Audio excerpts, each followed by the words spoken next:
when I got into comedy at 27, I had a turnback moment, man. It was the day I was gonna quit. Cause I had had enough, man. I was living in this car for 3 years, man. I ain't got no money.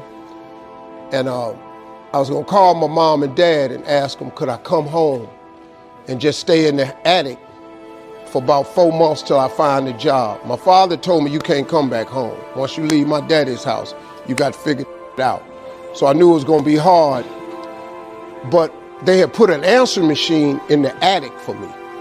And so I was bathing in a hotel in Pensacola, Florida. And the way I used to bathe was, I used to go to hotels that had those bathroom doors that went floor to ceiling.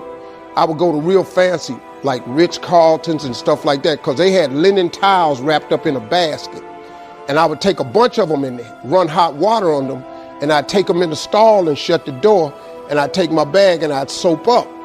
Then I would wait till the coast was clear, and I'd run out and get a bunch of more rags and soak them up and come out and wipe it off. Then I stand there and dry, put my clothes back on. That's how I bathed every other day, man. And so I was in there one time, and they had a convention in town. And when I got all the stuff, I soaped up. This convention let out, and men was just coming in the bathroom, and I couldn't go out, so I couldn't get the soap off. So I let the toilet seat down, and I'm sitting there, man. I just started crying. I said, man, I can't take this no more. I'm finna quit.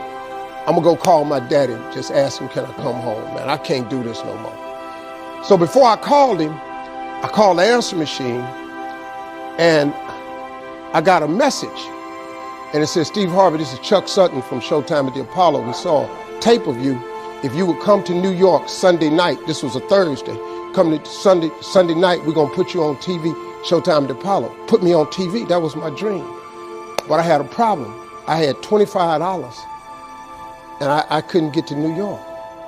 How was I gonna get to New York with $25? So I said, man, I went back in my car, and I'm crying again. I said, man, God, I finally get a shot to get on TV, and then I can't even go.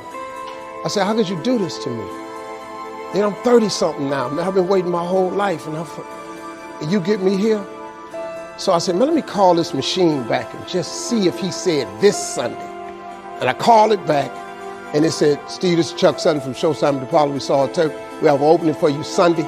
If you could get here, give me a call, let me know. We'd love to put you on TV.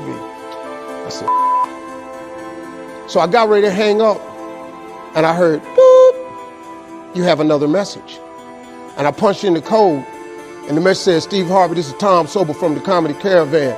I don't know where you are now, but I have a gig available for you in Jacksonville, Florida, to pay you $150 Friday night. If you can make the gig, let me know. I'm in Pensacola. So I called Tom Sobel. He sends me to this gig to make $150. I go the next night, I make $150, but I was so funny, the club owner said, if you stay the next night, I'll pay you another $150. I got $300. I called Chuck Sutton back at the Apollo and said, hey man, I just got this message. If you still got room for me in New York, I'll do it. He said, yeah, come on. So I went to Eastern Airlines, bought a round trip ticket for $99 from Jacksonville, Florida to New York, performed on Showtime at the Apollo, wrote the joke that made me famous. Mike Tyson hit this fighter Mitch Green in the eye, and his eye started talking. And I wrote that on the way to New York. Got a standing ovation on the Apollo. I have been on television ever since that night right there. That was